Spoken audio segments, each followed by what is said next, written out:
Olá, acompanhe a partir de agora notícias sobre os julgamentos que estão em destaque no Tribunal Regional Federal da Primeira Região. Este jovem teve os dedos amputados em um acidente enquanto jogava futebol. Ele participava de um programa de esportes do governo federal. A trave despencou e ele, agora, conseguiu indenização no TRF da Primeira Região por danos morais. Vamos falar também sobre o porte de armas. Quem tem a solicitação negada pela polícia pode recorrer ao judiciário. Mas o TRF da Primeira Região tem sido duro na análise de processos como esses. Você vai saber por quê. O Inteiro Teor já está no ar.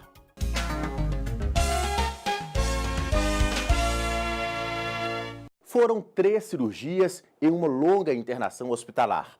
Isso aconteceu após os dedos das mãos de Lucas, jovem entrevistado pela nossa equipe, serem dilacerados.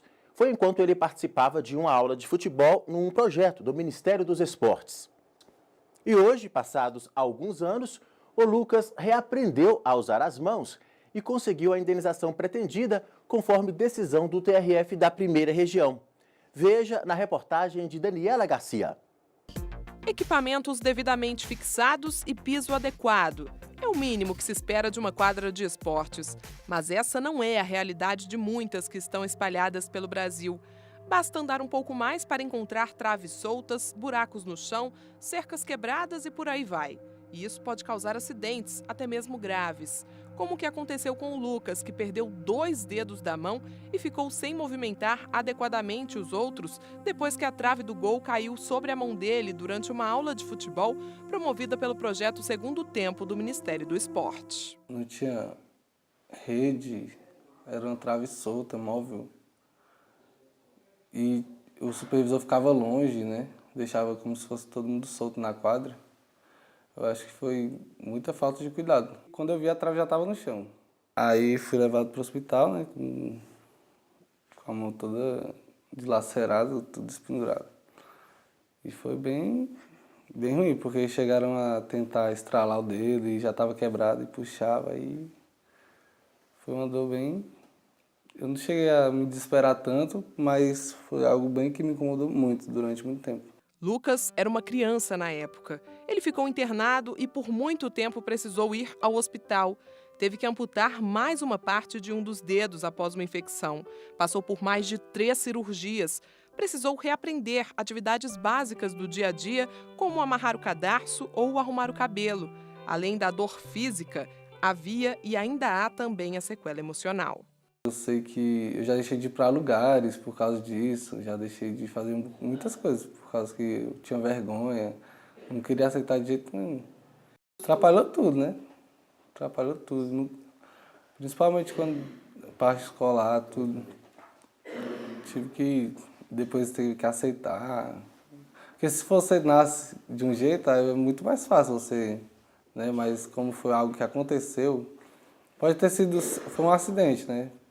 Mas poderia ter sido evitado, né? Mas como não foi, você trata como uma fatalidade, né? Como não tem como voltar atrás, então a gente tem que seguir da melhor forma possível. A mãe de Lucas conta que ele chegou a receber o título de aluno mais inteligente do Distrito Federal. E ela fez de tudo para que ele não parasse de estudar, mas não teve jeito. Lucas desistiu de ir para a escola. Eu troquei ele de escola, porque ele começou a sofrer muita bullying, que fala hoje bullying, né? Ficava rindo, chamava ele de cavalo da pata quebrada, falava que tinha nojo da mão dele, chamava ele de aleijado. A gente ia muito para clube, a gente parou de ir para clube, porque no clube os meninos riam dele. Na escola os meninos riam dele. Aí eu troquei de escola, troquei da escola 4 para a escola 2. Não deu certo. Troquei ele de horário, não deu certo. Inconformada com o acidente que amputou os dedos do filho e causou toda essa situação, Auricélia decidiu ir atrás dos direitos de Lucas. Eles entraram com uma ação na Justiça Federal do DF pedindo indenização por danos morais no valor de R$ 50 mil e reparação mensal de R$ 500 até que ele complete 70 anos. Já em primeira instância, a Justiça Federal entendeu que a União deve ser responsabilizada e a condenou a pagar R$ 20 mil por danos morais ao jovem. Mas o dano material não foi concedido. As duas partes recorreram aqui ao TRF da Primeira Região. A União pediu a diminuição do valor do dano moral ou exclusão e a aplicação de juros de 6% ao ano. O que a União alega é que não foi comprovado a responsabilidade da União nesse caso, pois além do autor, quando você vai pedir uma indenização por dano moral, ter que comprovar que houve um abalo à sua integridade, à sua forma de interagir socialmente, se existia um abalo psicossocial comprovado, esse abalo que foi dito pelo autor, ele tem que ser colocado num sopesamento com os próprios requisitos da responsabilidade do Estado.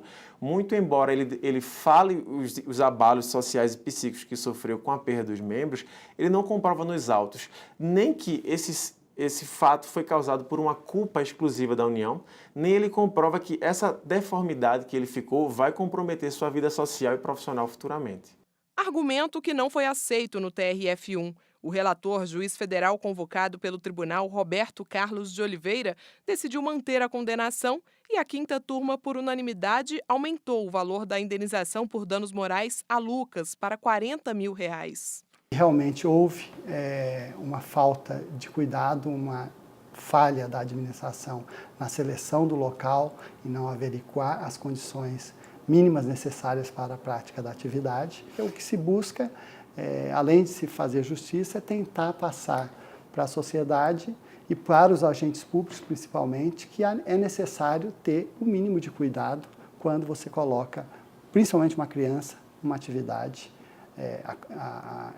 aos cuidados da administração pública. É exatamente como o Lucas pensa. Acho que tudo precisa de uma manutenção e de uma fiscalização, né, adequada para não ter que estar acontecendo sempre isso. Agora, o desejo dele é que ninguém precise interromper os sonhos, como aconteceu com ele. Queria entrar para o Exército, mas aí eu já cresci com a mentalidade que eu não podia, né? Então eu tive que redirecionar meus planos até do futuro.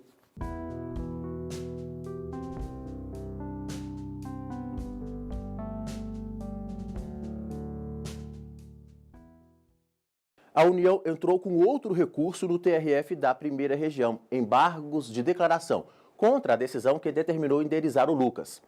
E notícias como essas, com todos os detalhes, estão no nosso portal. Vai lá! A seguir, o assunto é porte de armas.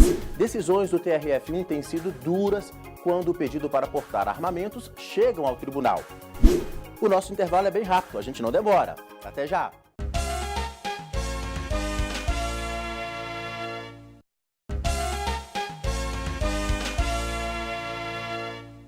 Você sabia que o Brasil possui mais de 8 milhões de armas ilegais e que quase a metade delas está nas mãos de criminosos?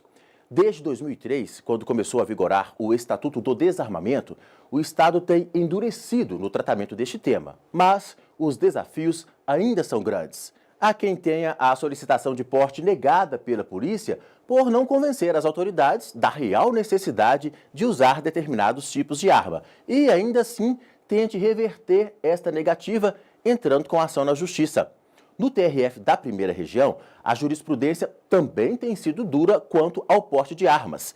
Eu conversei com especialistas no tema, como você vê agora na reportagem.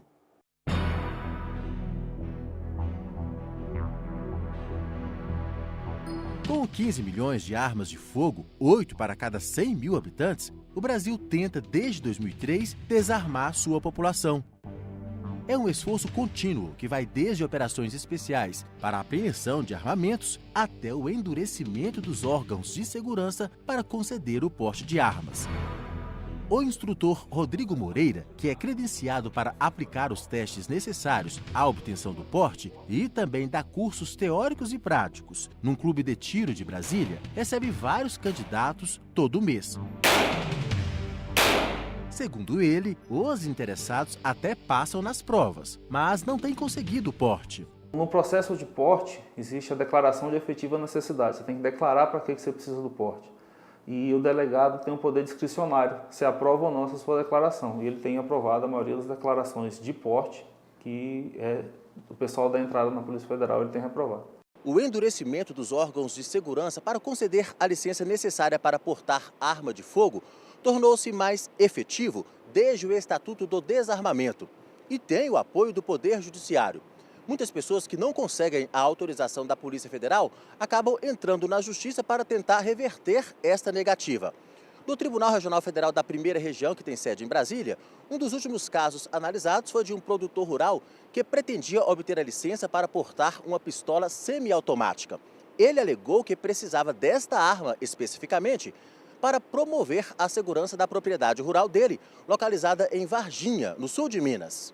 Mas a sexta turma do Tribunal Regional Federal da Primeira Região negou o pedido. O relator, desembargador federal Cássio Marques, manteve a decisão da Justiça Federal Mineira, que entendeu que a arma pretendida pelo fazendeiro é de um tipo cobiçado pela criminalidade, por ser de fácil ocultação. O relator citou jurisprudência do TRF1 no sentido de que não basta a simples declaração de efetiva necessidade para que a parte interessada adquira e registre uma arma de fogo. É necessário que essa declaração explicite os fatos e circunstâncias justificadores do pedido, que serão examinados pela Polícia Federal. No caso do produtor rural, a justificativa apresentada não convenceu a PF. Nós conversamos com o especialista em direito criminal Danilo Bonfim sobre a política de desarmamento, que exige ações pontuais do Estado. Na opinião dele, o rigor maior para a concessão do porte, tanto por parte da polícia como do judiciário, é necessário para diminuir a violência causada por armas de fogo. Concordo integralmente com esse controle que está sendo feito. Por quê? Porque a partir de 2003, com o Estatuto de Desarmamento, o que se busca? O que se buscou? Foi o controle na emissão de porte de arma e no registro de arma de fogo e o combate ao tráfico ilícito de arma de fogo. O Brasil tem feito muito bem, através da Polícia Federal e através do Exército, esse controle para o cidadão comum, para a concessão de porte de arma de fogo. O advogado também lembrou, ainda que preenchidos os requisitos, a legislação não garante que o interessado vá poder adquirir e portar uma arma. Isso sempre vai depender de uma avaliação discricionária da Polícia Federal, que considera a política de desarmamento do país. Embora você preencha lá todos aqueles critérios, ainda assim será analisado pelo crivo da Polícia Federal. E o cidadão, não se contentando com a análise da Polícia Federal, pode judicializar a questão e o judiciário vai entender cada caso conforme o que for lhe apresentado.